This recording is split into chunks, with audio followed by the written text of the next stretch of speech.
Hey folks, welcome back to the Beer Wrench Garage, and today I'm going to make a video on some preventive maintenance that we're doing to the wife's car, which is a 2018 Explorer Sport with a 3.5 twin turbo Ecoboost V6, real good motor. So there's a bunch of stuff that I've kind of been procrastinating on doing, and like I said, that is a family car, and so I got to draw the line and make sure it's in as tip-top a shape as I can get it in. So this isn't going to be a how-to video, but just kind of like a maintenance log, and I thought maybe it'd be cool to have you guys along. Let me show you what I'm doing. Alright, so first and foremost, brake pads are getting, well no, first and foremost we need to do an oil change. We're about a couple thousand miles overdue. Usually try to get the oil change at 5,000 mile intervals. We're about at 7. So we'll get that done, definitely kind of routine. If you haven't seen my previous video on doing the oil change on the Ecoboost, I'll leave a link up there, or definitely in the description. We're going to go ahead and also do, I guess the next priority would be brake pads. The rear are actually getting really worn down. The front aren't great either, so we'll just do brake pads. Then we're going to go ahead and do a fluid flush. The maintenance schedule actually calls for a brake fluid flush every 3 years. This car is now almost 6 years old, and it has 60,000 miles on it.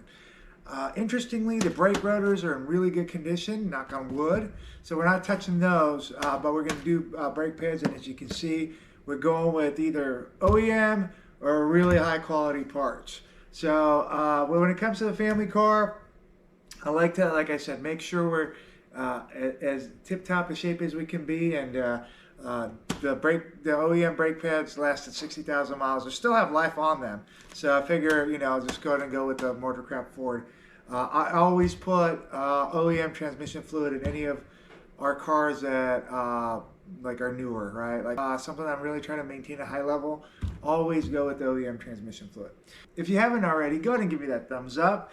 And if you're new to the channel, go ahead and subscribe. Got lots of videos just like this, and just good old wrenching videos. So I'd like to have you on board. Now, let's get started.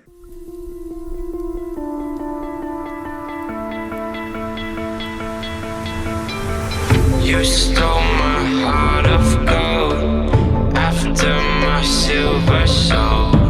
Can you dig any deeper now? Alright, so Quick Jacks did a pretty good job of getting this thing up. The way the chassis is the shape of the chassis is such that obviously I want to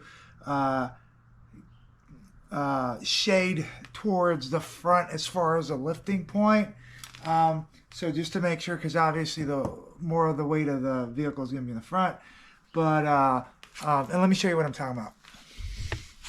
So this is the front of the car. The Quick Jack is shaded towards the front, and then there's a little bit more overhang in the rear. This is safe. I think this is safe. But just to be like fully safe, I'm gonna go ahead and put a jack stand underneath the subframe or the rear of the car, just as a precaution if for whatever reason it starts leaning backwards. Again, I don't think it will, but just to be safe, I'm gonna put a jack stand there, and then we can get to work. Okay.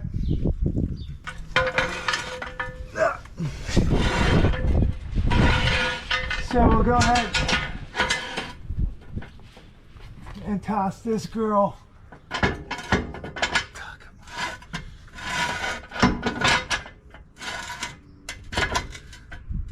This girl over here, if the car starts leaning backwards for whatever reason, she'll catch it and make sure it's not like this toppled over. So I think we got a safe setup, and we can go ahead and get to work. This is this is a nice looking car. This is one of my all-time favorite colors, especially this Ford. I forget what they call it. This Ford blue is so awesome. I like it, and just relatively clean today, so looks good. Anyway, get to work. We'll start with the oil change. So I'm not going to belabor the point here. I think you guys are pretty familiar with how oil changes work.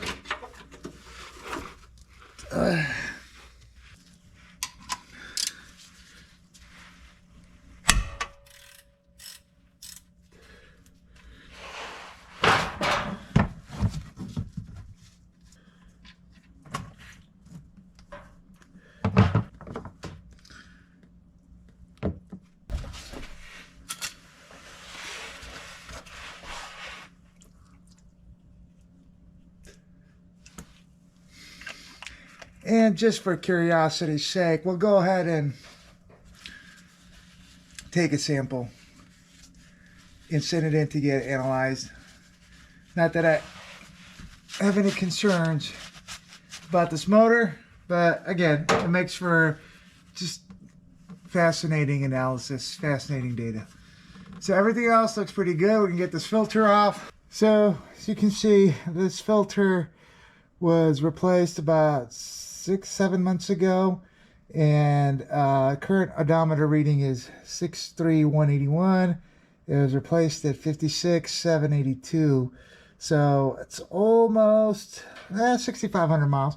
That's not bad. It's not terrible by any means. So I'm not like terribly worried about that.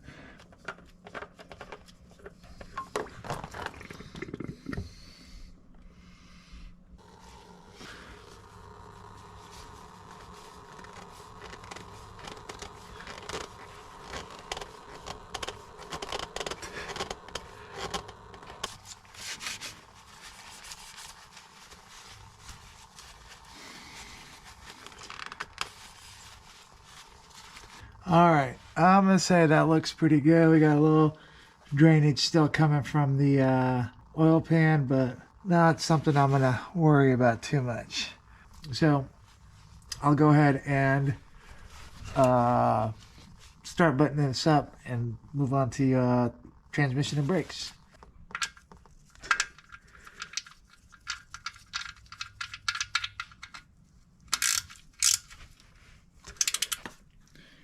All right, folks, so we're going to go ahead and put some of the good stuff in.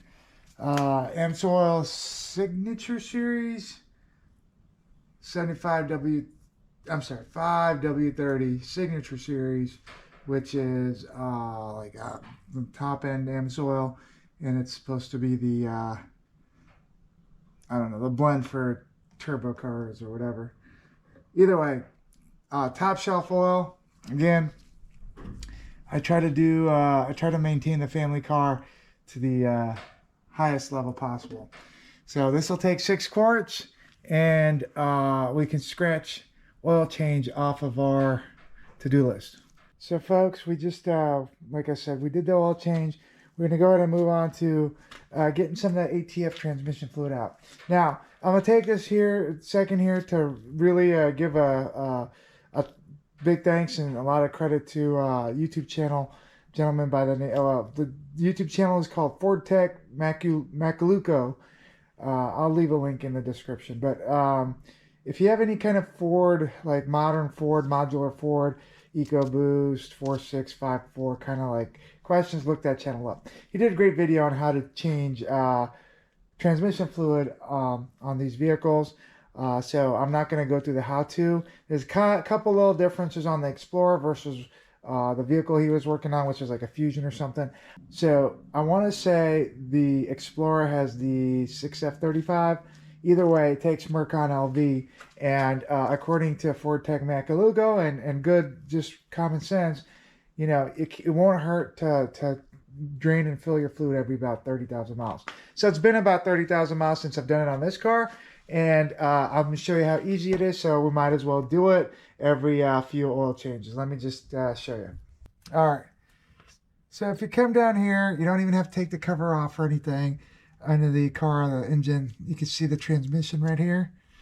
And there is a drain bolt. The only difference between what Ford Tech Makuloco's video shows and on these Explorers is there's no like check hole or fill hole, not fill hole.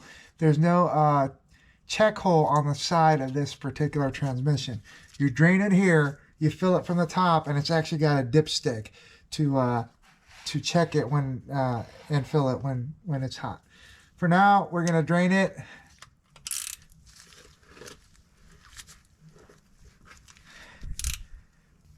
And if you're wondering, this is an 11 millimeter wrench for that fastener.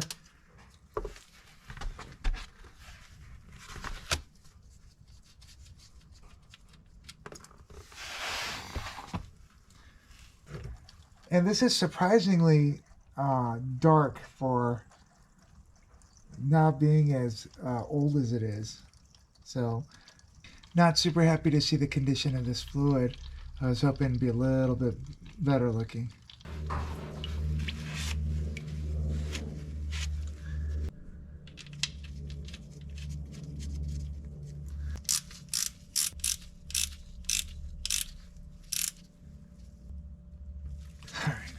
I'm gonna have to remove the air box to get to the fill neck anyway. The procedure is to fill like 4.5 quarts, run the car to temperature, and then check. But I figure if I measure exactly what I took out and I fill exactly exactly that amount, I should be good to go. So that's what I'm gonna try to do.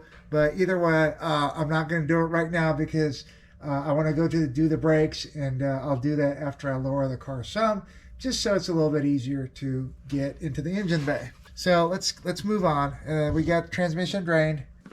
So folks, I don't know if you can see that on the drain pan. I got my little measurement of volume. I don't know, volume, capacity, whatever you want to call it. So it's right. You can't barely see the writing, but it's literally on the dot at 4 quarts. And it just so happens I got 4 quarts of Mercon LV, and I'm going to fill that again after I lower the car. But that's I drained 4 quarts. I'm gonna fill 4 quarts. Let's go ahead and start off with the front, which should be easy because I had this off checking it not too long ago.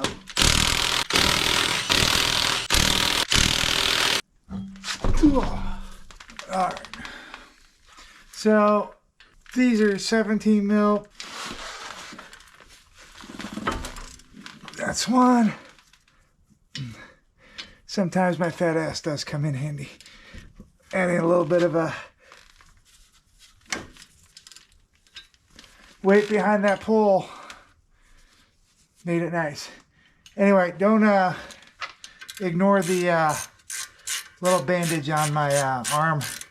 I literally sliced my arm on the fender liner on the other side. So while I was waiting for the camera to recharge, I did the other side. And if I'm being like super honest, I just did the other side again while I was waiting for the camera to recharge, but I wanted to make this pretty smooth and make it look like I knew what I'm doing. So this should go smoother, although it's a simple pad slap basically.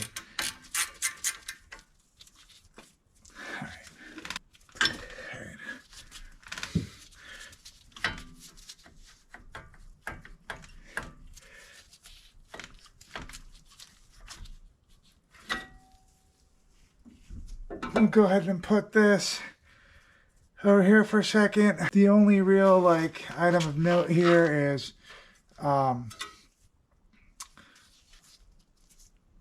the outside pads have a slightly different springy deal than the inside pads. The inside pads have this like upside down V, and the outside pads have this U. So it's the only real difference. I'm going with Motorcraft parts, replacements, the exact same replacements. And they were kind enough to provide the new little doohickeys here. So whenever you have the opportunity, always make sure to replace these, because it just gives a nice clean surface for the pad to slide on. So now that you look at them, the front pads aren't too bad. These are the new ones, obviously. These are the old ones. Maybe they were 2/3 of the way through.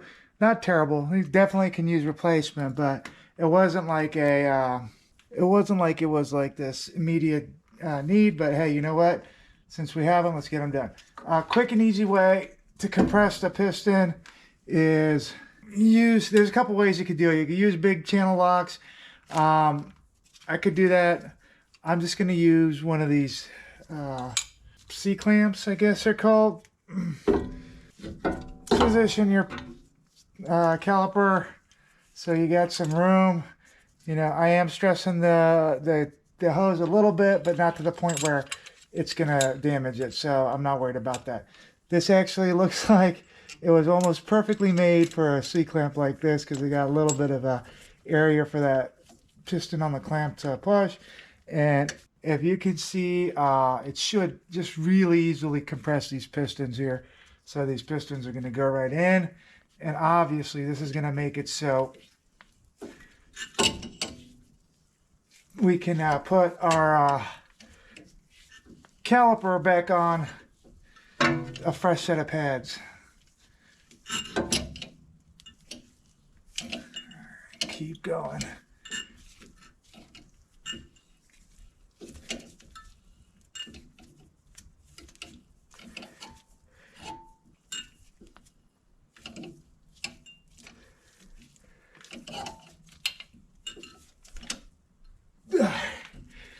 And you'll know when you've done the appropriate amount of compression, because for one, you won't be able to turn it anymore. And for two, you'll see that your pistons are flush with the caliper bores. All right, so a couple more little steps before we finish. We are going to go ahead and use some caliper grease or brake grease, whatever you want to call it, on this slot where the ears of the pads ride. That'll just help to make sure you don't have any noise when the piston is sliding to and fro. It's really good rule of thumb to do this on every time you do a brake job.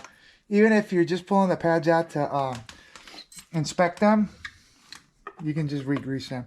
Same thing with the caliper pins that we're going to put in here in a minute. We'll do that as well. All right, remember, so the inside pad is the U. I'm sorry, outside pad is the U. And the springs are going to have tension here. Like they're going to want to push out. And we're going to have use the caliper to sandwich them. The inside pad is the V. Keep this sandwiched. Bring this guy down.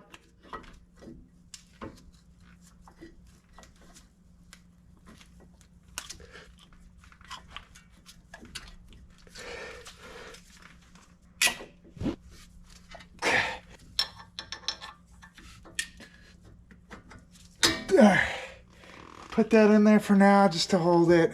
We'll go ahead and take our slider and give it some old grease. Not old grease, but the old technique of greasing the slider pin. And this guy goes in the bottom. There we go. Now, since we have that guy set, pull this guy, do the same thing.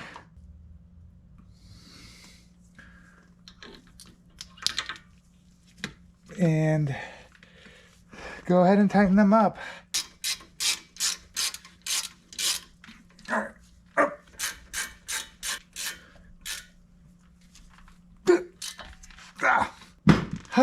My poor caliper has lost its clean little look, so I'm gonna give it some of that good old brake clean.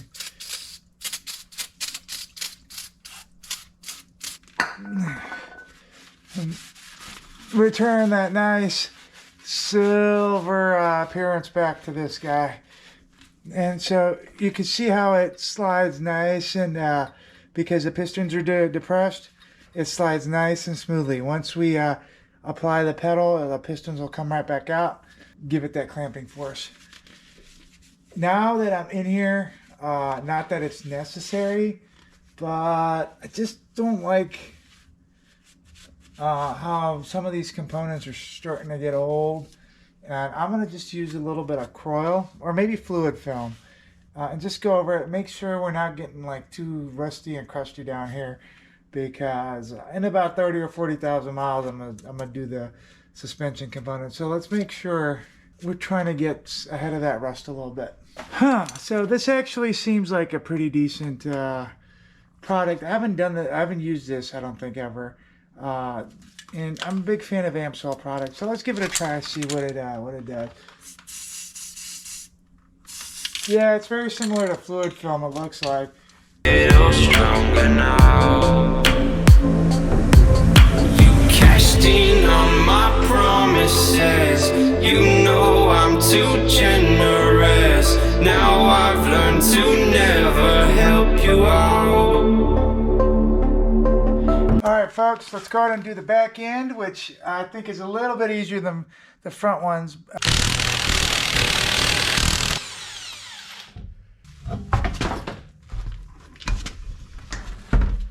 So you got two 13mm bolts right there that hold the caliper on. That's one. Two. That was punishing. Make sure you don't have your parking brake on, and if you do, it'll be a lot harder to take this off. So once you can bust these little bolts loose, they come off pretty easily. All right, so if your brakes aren't too ate up, you should be able to wedge them out. If they are kind of ate up, you just get yourself a little crowbar or screwdriver. And of course, when I meant crowbar, I meant pry bar, but I think you get the idea. All right. So the good thing about these guys here, these calipers, is your parking brake is kind of holding on to them, so you don't have to worry about them falling. Now, as you can see, this pad is definitely in need of replacement.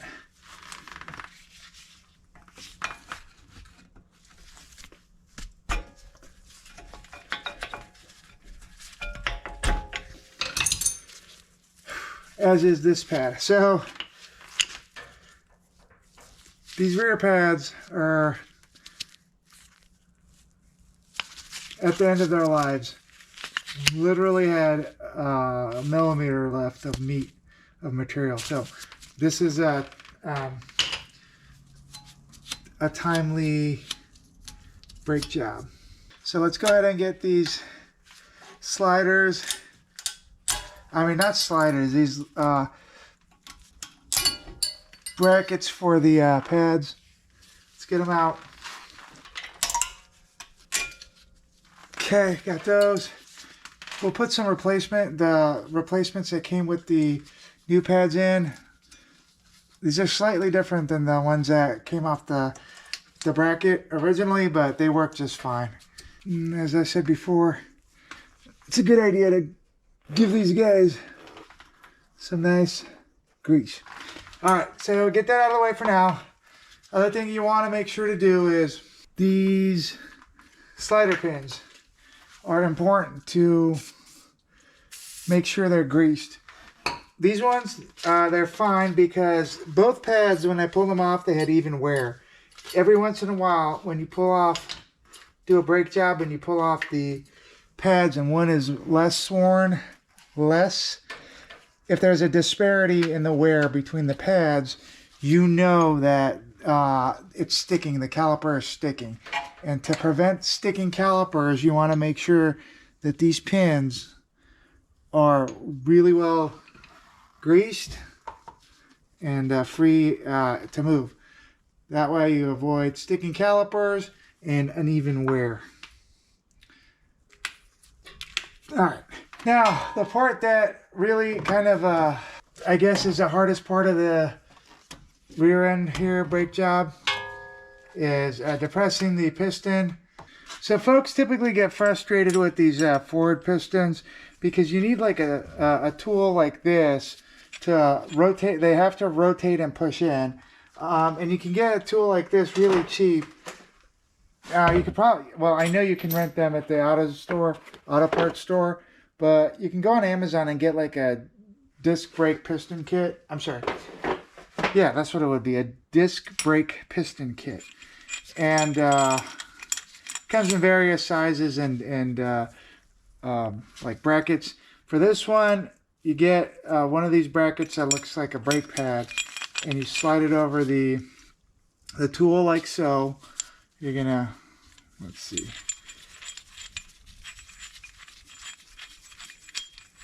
We'll compress that a bit. We'll get the I guess the driver or whatever you want to call it. Make sure it fits in here, which it does. And then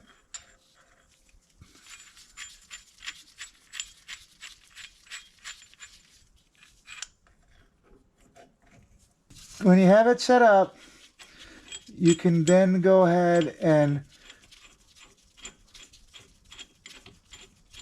rotate this collar so this like brake pad bracket pushes up and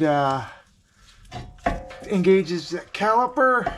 So this hex part is actually a 22 millimeter.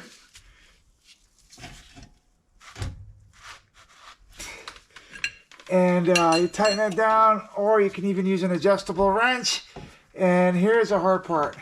You want to turn this so that the piston depresses. This is how it's designed. You have to turn the piston to make it depress. And like I said, giving it a little liquid wrench or WD-40 helps a lot sometimes. So, all right. I don't know if you can see that. We're getting some rotation here. So if you check this out, we're gonna get some rotation here. And as we rotate, that piston is gonna start going in. And the more we go rotate, the easier it's gonna go in.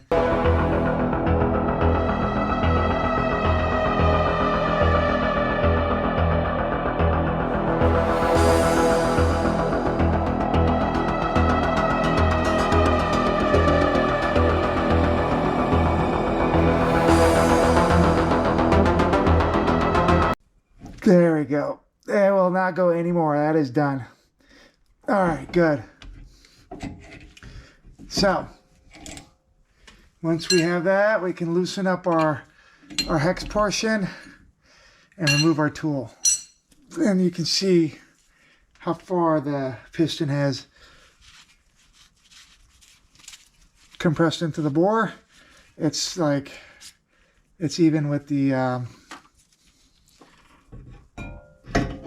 boot. Now next thing we're going to do is we're going to make sure our slider area for our pads has the appropriate grease. We're going to install our pads, install our caliper, and we'll be done with brakes on this side. Also nice. And this caliper with the pistons compressed, or the piston compressed, it just falls in there like butter.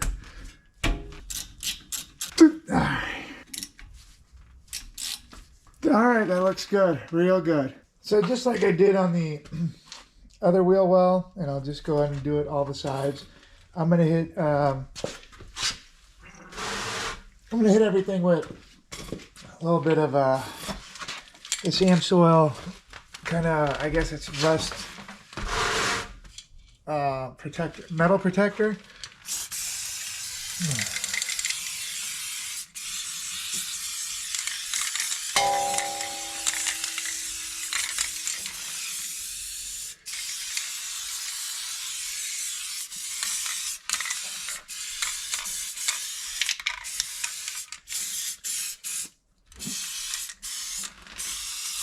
And that'll kind of help to keep things just a little more rust-free, you know. I don't know if it's going to work magic, but, you know, this car has 63,000 miles on it, and Granted, it gets stored inside. But you know, it's a daily driver, and so far it's not too terrible rust-wise. So I feel like at some point here in the next few years, there's going to need excuse me. I feel like at some point here in the next few years, it's going to need some suspension work. And when it does, it'd be nice to maintain the minimal rust. All right, that's pretty much done. And we will get set up to bleed the brakes. All right, so we're wrapping up the brake bleed here. Using our vacuum bleeder here, our Capri Tools vacuum bleeder. If you're curious to see how that works, I'll leave a link in the description on a video I did on that. But we've done all the wheels. It's just like a traditional brake job. Start in the furthest from the master cylinder, which would be passenger right or passenger rear, and then driver rear, passenger front, driver front. And so we're about good.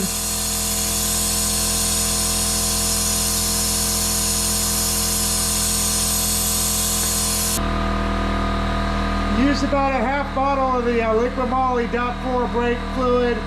The difference between .4 and the common .3 is .4 is rated up to like 500 Fahrenheit or temperature. .3 is like 300 something or 280 something. So I don't anticipate these brakes getting that hot, but might as well go with the higher temperature capability. So we went ahead and ran about, I don't know, 16 ounces or so, thereabouts, of the Liquimoly through. The old stuff coming out, it's not horrific, it wasn't terrible, but we got new fluid in there for the most part. Definitely a lot more newer fluid now than it was when we started. So we'll call that good. Hopefully everything works with the brakes. We'll give that a test here in a minute. But like I said, can't forget to top off the transmission, which we're going to do next. All right, so to get to the transmission fill plug and the dipstick to check the fluid, you're going to have to take off this air track.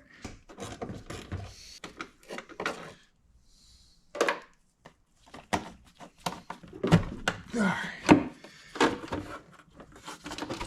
So you get that out of here. You're going to have to get this air box out of here. And then, if I recall, the air box just pulls out. Yank that guy out. All right. So now the air box comes out. And we got ourselves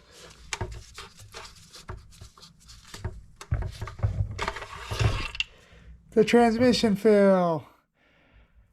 All right, so again, we know we took out 4 quarts and we're going to put in 4 quarts and not complicate matters too much. So if you were doing this without having measured the volume you took out, what you'd have to do is fill the transmission cold till the dipstick showed fluid, and then run the car and then check it after the car was hot.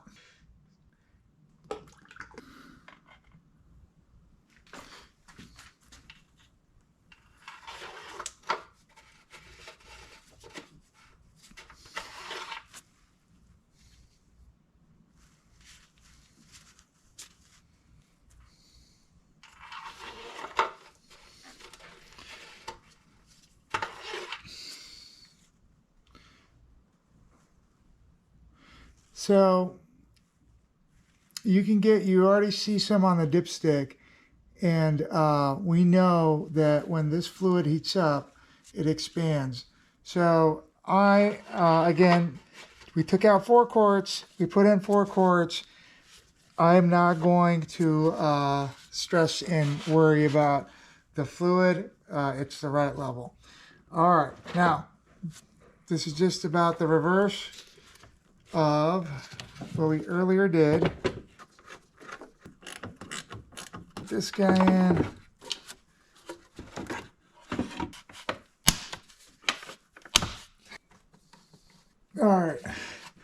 Make sure that's nice and tight. No leaks. Everything is back in place like we took it apart. We have trans fluid in.